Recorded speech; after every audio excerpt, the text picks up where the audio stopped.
జగన్ నోటి నుంచి జమిలి ఎన్నికలు అనేటువంటి ఒక మాట వచ్చింది. ఆయన చాలా కీలకంగా దాన్ని ప్రస్తావిస్తూ వచ్చారు. ఖచ్చితంగా మీరెవ్వరూ అధైర్యపడొద్దు. తొందరలోనే జమిలి ఎన్నికలు రాబోతున్నాయి. మనం అధికారంలోకి వస్తామంటూ కూడా కార్యకర్తలకు జోష్ ఇచ్చేటట్టు చెప్పాడు. చాలా కాన్ఫిడెంట్‌గా చెప్పాడు జమిలి ఎన్నికలకు సంబంధించి.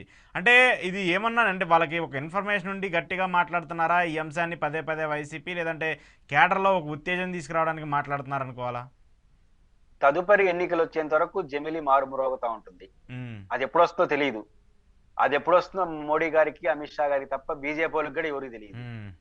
కానీ జమిలి ఎన్నికలు పక్కా. అది ఎప్పుడనేది తెలీదు. హ్మ్. అది 26 27 29 ఆ పైన మనకెవరికీ తెలీదు. హ్మ్. కానీ జమిలి అయితే వస్తుంది. ఎందుకంటే already bill introduce చేసేసినారు. JPC ఏసేసినారు.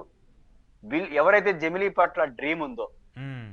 BJP హ్మ్. వాళ్ళు జమిలి, జమిలి, జమిలి అంటారు. హ్మ్. ఎప్పుడో చెప్పరు. ఇప్పుడు జమిలి దీన్ని జగన్మోహన్ రెడ్డి గారు పర్ఫెక్ట్ గా పెడతారు. ఎందుకంటే 20 జమిలి అంటే 2 ఏళ్ల ముందు వస్తుందనుకుంటే 27 అంటే 27 అంటే 26 పూర్తయిపోయిన వెంటనే జరుగుతుంది. హ్మ్. అంటే ఎన్ని రోజులు ఇప్పుడు 20, 24 పూర్తయిపోయింది. 25, 26 2 ఏళ్లు పూర్తయిపోతేనే ఎలక్షన్స్. హ్మ్. జమిలి అయితే. అవును. 2 ఏళ్ళు అంటే 1 ఇయర్ పూర్తయితే ఎలక్షన్ వాతావరణం వచ్చేస్తుంది. హ్మ్. అవును. హ్మ్. కాబట్టి ఆటోమేటిక్ గా క్యాడర్ 5 ఏళ్ళు అనుకో మళ్ళీ 29 ఎలక్షన్ అనుకో హ్మ్. ఇంకో 2, 3 ఏళ్ళు ప్రశాంతంగా ఉందాం. మన జగన్ అనేది చెప్తా ఉంటారులే. మనం ఏదో కొంచెం ఇంటి పనులు ఆ పనులు చేసుకుంటా స్థిరపడదాం మళ్ళీ చూసుకుందాం అని నిర్లిప్త వస్తుంది. భయం కూడా వస్తుంది. ఇంకా హ్మ్. 4 ఏళ్ళు లేగాలి కదా! ఇంక 2 ఏళ్ళు ఎలక్షన్ వచ్చిందనుకో 2 ఏళ్ళు కొంచెం కష్టపడి ఉంటే మళ్ళీ వచ్చేస్తాము. ఎవరికైనా గెలుస్తామనే ఓప్తోనే పనిచేస్తారు. హ్మ్. కాబట్టి గెలిచిపోతాము. కాబట్టి రేపటి నుంచి పరిగెత్తాం అనుకుంటారు. అప్పుడు పోరాటాలు పెరిగిపోతాయి. పార్టీ యాక్టివేట్ అయిపోతుంది. ఇది హ్మ్. తెలుగుదేశానికి ఇరిటేషన్. హ్మ్. ఇప్పుడు పోనీ జమిలీ రాదు అని ఖండించేద్దామా అనుకుంటే ఊరికే చంద్రబాబు గారు రేపు జమిలీ రాదంటే కుదురుతుందా? ఆయన జమిలీ ఆయన చెప్పే కూడా జమిలీ అవకాశం ఉండదు. వస్తుంది. అవును. హ్మ్. జమిలీ వస్తుంది గత 29లో వస్తుంది అంటాడు. హ్మ్. జమిలీ రావచ్చు. అది 27లో రావచ్చు అని జగన్ అంటాడు. హ్మ్. ఈ కన్‌ఫ్యూజ్ బీజేపీ వాళ్ళని చెప్పాల్సిన బీజేపీ వాళ్ళు ఇప్పుడు ఏమీ చెప్పరు. హ్మ్. ఎందుకంటే ఇప్పుడు ఏపీ బీజేపీ వాళ్ళు చెప్పారనుకో జమిలీ ఇప్పుడు రాదన్నారనుకోండి. వాళ్ళ డ్రీమే దెబ్బతినేస్తుంది. హ్మ్. కాబట్టి బీజేపీ వాళ్ళు చెప్పాల్సిన వాళ్ళు చెప్పరు. హ్మ్. ఈళ్ళు చెప్తానే ఉంటారు. హ్మ్. రెండోది జగన్మోహన్ రెడ్డి గారికి 27 వరకు జమిలీ అంటాడు. హ్మ్. ఒక పొరపాటున 27 జమిలీ రాలేదనుకో మళ్ళీ అదే. ఎప్పుడొస్తుంది ఎలక్షను? హ్మ్. 29 గ్యారంటీ. హ్మ్. మళ్ళీ 1 ఇయరే కదా! మళ్ళీ ఎలక్షన్ వచ్చేస్తుంది కదా! ఇప్పుడు హ్మ్. 27 వరకు యాక్టివ్ అయినోడు మళ్ళీ ఇంకో 1 ఇయర్ యాక్టివ్‌గా అవ్వకుండా పోతాడా? హ్మ్. కాబట్టి జమిలీ అన్నది వైసీపీకి ఒక రకమైన ఆక్సిజన్ లాంటిదే. హ్మ్. అదనపు బూస్ట్ లాంటిదే. రెండోది ఇంకా రేపటి నుంచి విజయసాయి రెడ్డి గారు జమిలీ జాపీలో మెంబరు. అవును. జాయింట్ పార్లమెంటరీ కమిటీలో హ్మ్. మెంబరు. అవును. హ్మ్. కాబట్టి మేము అదే చర్చిస్తున్నాం రోజు అంటాడాయన. ఆయన రేపటి నుంచి బయటకొచ్చిన ప్రెస్ మీట్ పెట్టినప్పుడల్లా దీని గురించి మాట్లాడారంటే వాళ్ళకేమో చెప్తాడు. కూటమికేమో భయమేస్తా ఉంటది. వీళ్ళకేమో ఎనర్జీ వస్తా ఉంటది. ఇప్పుడు చంద్రబాబు నాయుడు గారేమో జమిలీ లేదనుకో ఆయనకేం తెలుసు ఒక రాష్ట్ర ముఖ్యమంత్రి నేను జేపీసీలో మెంబర్ అంటాడు విజయసాయి రెడ్డి గారు. హ్మ్. ఈ 2 కాదని చెప్పేవాళ్ళు చెప్పరు.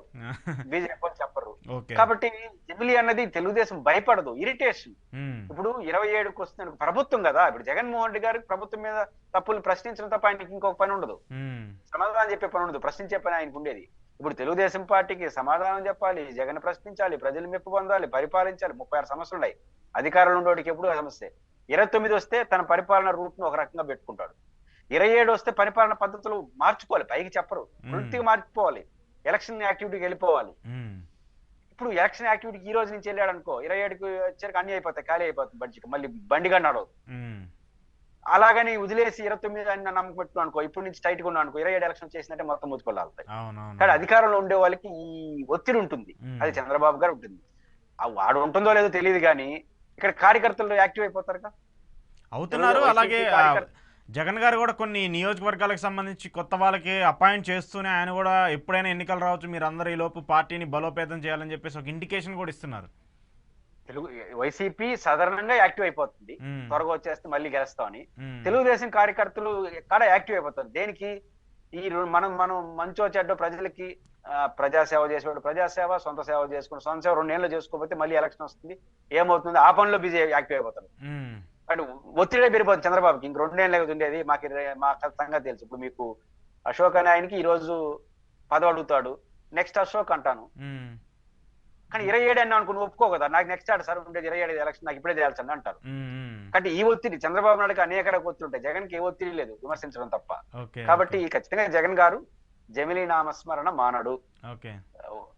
ఇది నాన్నతానే ఉంటుంది. అదొచ్చి